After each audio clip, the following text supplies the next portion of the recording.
नमस्ते जी। 33वीं श्रव्य कणिका श्रीमद् वाल्मीकि रामायणम। इस पुस्तक के अनुवादक, संपादक एवं टिप्पणी करता हैं परमहंस स्वामी जगदीश्वरानंद जी सरस्वती। पुस्तक का प्रकाशन किया गया है विजय कुमार गोविंदराम हासानंद, नई दिल्ली द्वारा। त्रिंशः सर्गः यहाँ से प्रारंभ होता है। 30वें सर्ग का शीर्षक है जनक वंश वर्णन। प्रथम श्लोक। एवं ब्रुवाणं जनकः प्रत्युवाच कृताञ्जलिः श्रोतुमर्हसि भद्रं ते कुलं नः परिकीर्तितम्। वशिष्ठ जी के ऐसा कहने पर जनक जी हाथ जोड़ उनसे कहने लगे, हे महर्षि, आपका मंगल हो। अब मेरे कुल की परंपरा सुनिए। द्वितीय श्लोक। प्रदाने हि मुनि श्रेष्ठ कुलम निरवशेषतः वक्तव्यम कुल जातेन तन्निबोध महामते।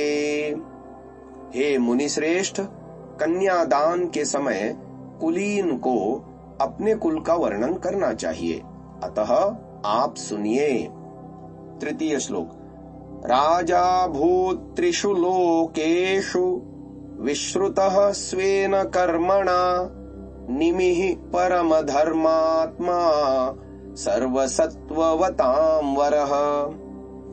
अपने शुभ कर्मों द्वारा तीनों लोकों में प्रसिद्ध धर्मात्मा, सत्यवादी तथा वीरों में उत्तम निमि नाम का एक राजा था। चौथा श्लोक। तस्य पुत्रो मिथिर्नाम जनको मिथिपुत्रकः प्रथमो जनको राजा जनकादप्युदावसुः। निमि के मिथि नामक पुत्र हुआ, मिथि के जनक हुए। इसी जनक राजा के नाम पर हमारे कुल के सब राजा जनक कहलाते हैं। इन आदि जनक के उदावसु हुए। पंचम श्लोक। उदावसोस्तु धर्मात्मा ततो वै नंदिवर्धनः नंदिवर्धन पुत्रस्तु सुकेतुर्नाम नामतः। उदावसु का पुत्र धर्मात्मा नंदिवर्धन हुआ और नंदिवर्धन के पुत्र सुकेतु हुए। छठा श्लोक। सुकेतोरपि धर्मात्मा देवरातो महाबलः देवरातस्य राजर्षेर बृहद्रथ इति स्मृतः। सुकेतु के धर्मात्मा देवरात हुए और देवरात का पुत्र राजर्षि बृहद्रथ हुआ। सातवां श्लोक। बृहद्रथस्य शूरो भून् महावीरः प्रतापवान् महावीरस्य धृतिमान् सुधृतिः सत्यविक्रमः। बृहद्रथ का पुत्र महावीर अत्यंत वीर और प्रतापी था। महावीर का पुत्र सत्य पराक्रमी और धैर्यशील सुधृति हुआ। आठवां श्लोक। सुधृतेरपि धर्मात्मा धृष्टकेतुः सुधार्मिकः धृष्टकेतोश्च राजर्षेर हर्यश्व इति विश्रुतः। सुधृति के धर्मात्मा धृष्टकेतु और धृष्टकेतु के राजर्षि हर्यश्व हुए। नौवां श्लोक। हर्यश्वस्य मरुः पुत्रो मरोः पुत्रः प्रतीन्धकः प्रतीन्धकस्य धर्मात्मा राजा कीर्तिरथः सुतः। हर्यश्व का पुत्र मरु, मरु का प्रतीन्धक और प्रतीन्धक का पुत्र धर्मात्मा राजा कीर्तिरथ हुआ। 10वां श्लोक। पुत्रः कीर्तिरथस्यापि देवमीढ इति स्मृतः देवमीढस्य विबुधो विबुधस्य महीध्रकः। कीर्तिरथ के देवमीढ़ के विबुध और विबुध का पुत्र महीध्रक हुआ। 11वां श्लोक। महीध्रक सुतो राजा कीर्तिरातो महाबलः कीर्तिरातस्य राजर्षेर महारोमा व्यजायत। महीध्रक के महाबली कीर्तिरात हुए और कीर्तिरात के राजर्षि महारोमा हुए। 12वां श्लोक। महारोमणस्तु धर्मात्मा स्वर्णरोमा व्यजायत स्वर्णरोमणस्तु राजर्षेर ह्रस्वरोमा व्यजायत।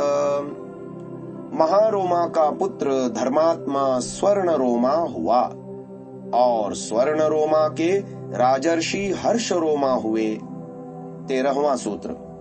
तस्य पुत्रद्वयं राज्ञो धर्मज्ञस्य महात्मनः ज्येष्ठोऽहमनुजो भ्राता मम वीरः कुशध्वजः। धर्मात्मा हर्षरोमा के 2 पुत्र हुए, उनमें बड़ा मैं हूँ और दूसरा वीर कुशध्वज है। 14 और 15 श्लोक संयुक्त रूप से। ददामि परम प्रीतौ वध्वौ ते मुनिपुंगव सीतां रामाय भद्रं ते उर्मिलां लक्ष्मणाय च वीर्यशुल्कां मम सुतां सीतां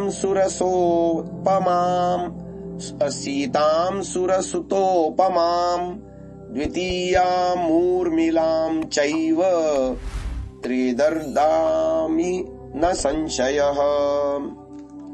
हे मुनि श्रेष्ठ, मैं प्रीति पूर्वक 2 वधू आपको देता हूँ, सीता श्री राम के लिए और उर्मिला लक्ष्मण जी के लिए। आपका कल्याण हो। वीर्यशुल्का सीता को जो देव कन्या के समान है और दूसरी उर्मिला को मैं 3 बार कहकर देता हूँ, इसमें कोई संशय नहीं है। यहाँ पर 30वां सर्ग समाप्त हुआ। अब आगे 31वां सर्ग आरंभ हो रहा है, जिसका शीर्षक है चारों भाइयों के विवाह संबंध का निश्चय। प्रथम श्लोक। तमुक्तवन्तं वैदेहं विश्वामित्रो महामुनिः उवाच वचनं वीरं वसिष्ठ सहितो नृपम्। जनक के ऐसा कहने पर वशिष्ठ जी के अभिप्रायानुसार मुनि विश्वामित्र जी ने जनक जी से कहा। 2 श्लोक। अचिन्त्यान्य प्रमेयाणि कुलानि नरपुंगव इक्ष्वाकूणां विदेहानां नैषां तुल्योऽस्ति कश्चन। हे राजन, इक्ष्वाकु और विदेह दोनों ही कुल आश्चर्यमय और असीम महिमा वाले हैं, इनके समान अन्य कुल नहीं है। 3 श्लोक। सदृशो धर्म संबंधः सदृशो रूप संपदा राम लक्ष्मणयो राजन सीता चोर्मिलया सह। हे राजन, राम और सीता का तथा लक्ष्मण और उर्मिला का विवाह संबंध गुण कर्म स्वभाव और रूप सौंदर्य सभी बातों में अनुरूप है। 4 श्लोक। वक्तव्यं च नरश्रेष्ठ श्रूयतां वचनं मम भ्राता यवीयान् धर्मज्ञ एष राजा कुशध्वजः। हे राजन, यह होने पर भी मुझे इस पर कुछ वक्तव्य है, उसे सुनिए। आपका छोटा भाई धर्मज्ञ जो कुशध्वज है। 5 श्लोक। अस्य धर्मात्मनो राजन् रूपेणा प्रतिमं भुवि सुताद्वयं नरश्रेष्ठ पत्न्यर्थं वरयामहे। इस धर्मात्मा कुशध्वज की 2 कन्याओं को, जो इस संसार में अपने सौंदर्य में सर्वश्रेष्ठ हैं, वधू बनाने के लिए मैं मांगता हूँ। 6वां श्लोक है, भरतस्य कुमारस्य शत्रुघ्नस्य च धीमतः वरयेते सुते राजन्स्तयोरर्थे महात्मनोः। हे राजन, एक कन्या बुद्धिमान भरत के लिए और दूसरी शत्रुघ्न के लिए हम मांगते हैं। 7वां श्लोक, पुत्रा दशरथस्ये मे रूप यौवनशालिनः लोकपाल समाः सर्वे देवतुल्य पराक्रमाः। महाराज दशरथ के 4 पुत्र रूप यौवन संपन्न लोकपालों के समान हैं और देवों के समान पराक्रमी हैं। 8वां श्लोक, उभयोरपि राजेन्द्र संबंधेनानुबध्याताम् इक्ष्वाकुकुलमव्यग्रम भवतः पुण्यकर्मणः। हे राजेंद्र, भरत शत्रुघ्न के समान ये आप भरत शत्रुघ्न के संबंध से आप दोनों भाई इक्ष्वाकु कुल को बांधिए। इक्ष्वाकु कुल भी निर्दोष है और आप भी पुण्यकर्मी हैं। आगे की चर्चा आने वाले श्रव्य कणिका में सुनिएगा। इसे यहीं विराम देते हैं। ओम